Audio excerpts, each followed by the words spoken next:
আজি গৰৈ মাছ আৰু ভেবেলী লতা, শিঙি মাছো আছে 2-3টা। আজি খাম এসাঁজ।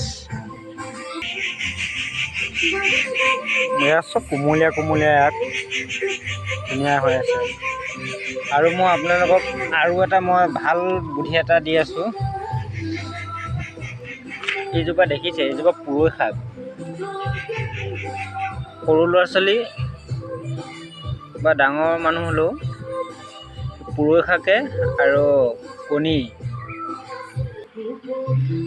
হাঁহৰ কণী, পুৰৈ শাক আৰু হাঁহৰ কণী, তেনেকৈ আপোনালোকে মাজে মাজে কেইদিনমান খুৱাই থাকিব। চাব জুইয়ে পূৰা বগা দাগটো আকৌ অন্ধা ৰং হৈ আহিব। এইজোপা পুৰৈ শাক বজাৰত পায়, কিন্তু শিশু ল'ৰা ছোৱালী যদি কিবা কাৰণত বা জুইয়ে পৰিলে, গৰম পানী পৰিলে ছাল হেৰি গ'ল, এতিয়া বগা হৈ থাকিব নহয়, তেতিয়া আপোনালোকে পুৰৈ